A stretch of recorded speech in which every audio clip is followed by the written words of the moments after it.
Have you ever been curious to what the purpose of daylight savings time was for, or how it may help the world in any way possible?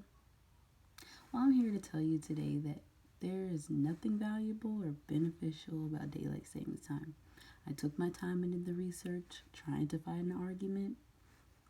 No, just one of Benjamin Franklin's testable projects that he had back in the day. But honestly, I'm here to tell you why I believe daylight savings time should just be removed completely. There's no valuable or beneficial purpose. It doesn't help anyone in any way possible. It only occurs 8 out of the 12 months of the year. And for most people, it is kind of difficult to adjust to with the new timing and waking up either earlier or later. Because once a year, we move from 1 a.m. to 3 a.m. And once a year, we move from 3 a.m. to 1 a.m. So, to begin, there's no beneficial purpose. We're not gaining or losing anything out of it. Daylight savings time usually typically starts in March and ends in November.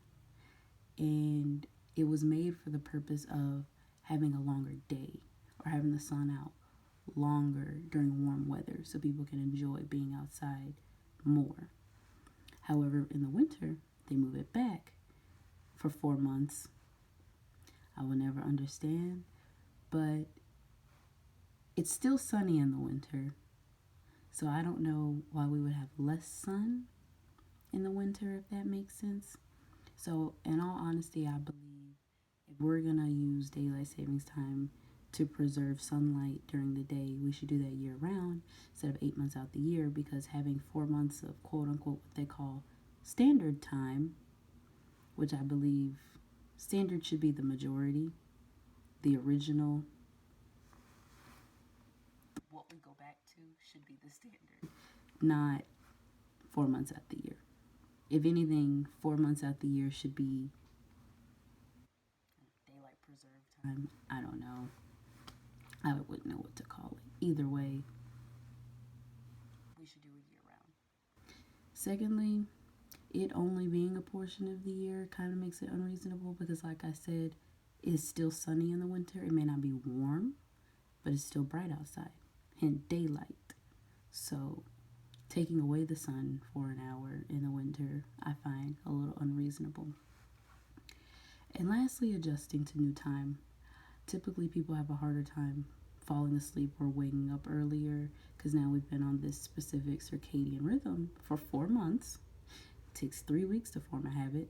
So we've been doing it for 4 months, and now we have to adjust to 8 months of whether you're going to sleep early or waking up early. Now you have a new circadian rhythm to get used to, only for it to go back in November. So it's kind of difficult with that. In the winter, it typically gets a little dark when you wake up in the morning, and sometimes that can be unsafe rather than staying really late at night. So, in conclusion, I believe daylight savings time should be year round instead of a portion of the year. It's not necessary to break apart the year between 8 months and 4 months for the sake of winter time. It's still sunny year round regardless. It may not be warm, but the sun is still out. It would save people from difficult adjustments, and like I said, you're not gaining or losing anything, so I don't see why not. My name is Jayashani Cobb. Thank you.